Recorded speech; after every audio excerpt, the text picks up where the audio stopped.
Okay. This gets so good. It's so good. Okay.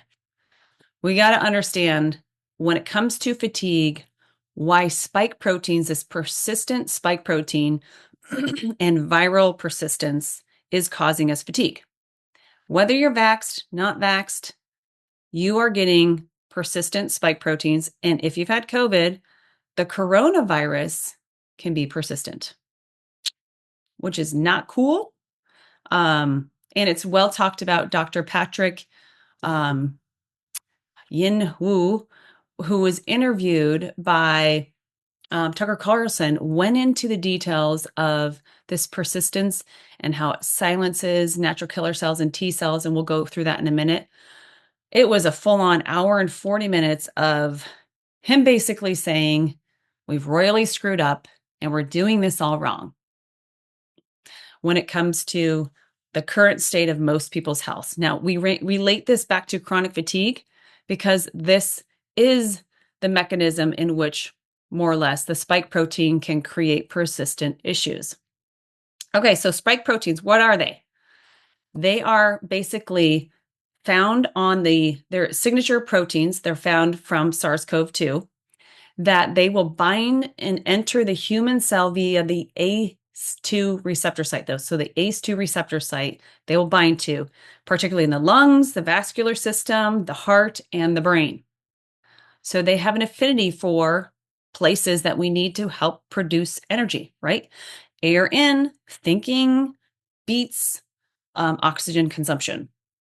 So they're produced in the body naturally through the infection, also through the mRNA vaccines, and indications of shedding as well will trigger other people, meaning like, if you're in a room with somebody and they had a low grade issue going on and you might not know about it, they might not know about it. Well, those particles eventually find their way into our lungs, into our nasal passages, and then we get some of that. So that's how we can kind of convert some of these shedding mechanisms is we pick up whatever's in our biofield and absorb that into our body.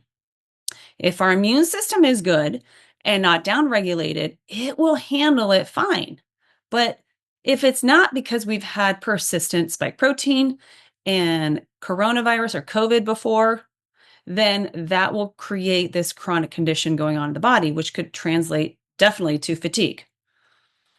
So viral persistence. Now, they actually don't talk about this a lot, but we've discovered really in the last like 6 to 7 months that the viruses don't really go away. They kind of go dormant and then they reactivate, whether it's stress or another virus that's triggering it or an environmental toxin.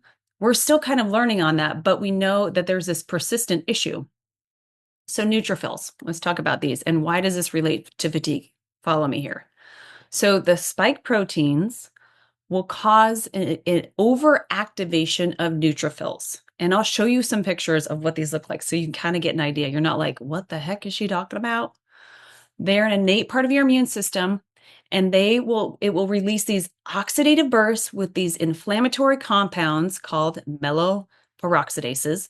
They'll drive chronic inflammation. They'll suppress your natural killer cells and T cells. So when the neutrophils get all excited and activated, usually there's a low-grade inflammatory response. That could be from long-haul COVID, which is persistent COVID. That could be from your diet. That could be from stress, or all three. This would lead to immune system suppression, so feeling inflamed, which then makes you feel fatigued. It will cause viral reactivation, and we'll talk about which ones they'll reactivate. Fatigue of the brain, fatigue of the body, autoimmune conditions, and increased susceptibility to cancers. And it makes me very upset that we're in this state of this world and we're not dealing with some of these root problems, which we have some solutions to. Some are going to be more fast and others will be slower over time, but there are solutions to this. Okay, next. This is, okay, so right over here on the far left corner, you have your neutrophils. They look like these crazy little, like peas in a pod. So the neutrophil looks like that, the ACE2 receptor. This is your natural killer cell. Natural killer cells will just basically go in and eat, like attach itself to a bad, unhealthy cell and begin to engulf it. And there's pathways. I'm not going to go into that, but it's kind of cool to know your body actually has an army of blood cells that do things. But if one action goes wrong, it can cause these other protective mechanisms to go super lazy, right? And we don't need lazy. We need things that take massive action in the body, but also know when to back off. So it's kind of like your car. You need to know when you need to push on the gas, get your car up to 65 miles an hour, or when you need to slow down because there's a stoplight. Okay, these are T cells. There are multiple types of T cells, and they usually have like a nice attachment to it that will attach and grab a hold of, think of it as like picking up trash with one of those, what are those sticks called? I don't know, trash picker upper. It will grab it and start to begin handling it. So there, like I said, there's a lot of different types of T cells.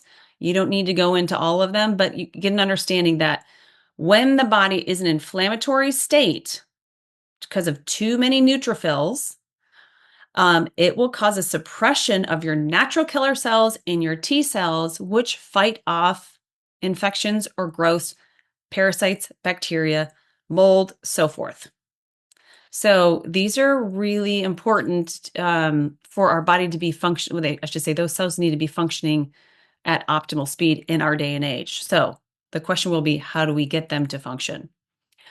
Okay, the consequences of spike protein through this activation of these neutrophils will cause, this is just a recap, oxidative bursts, chronic inflammation. It will suppress your natural killer cells, your T cells, and they are specific.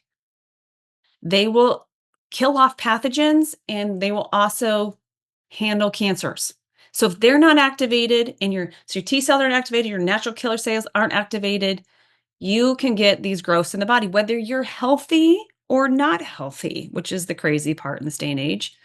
So it's important for us to understand that from our diet down to our diseases that we manifest, it will all add up to where we're currently at in our health. So some people might have low-grade issues, or they might find there's a lesion on their thyroid.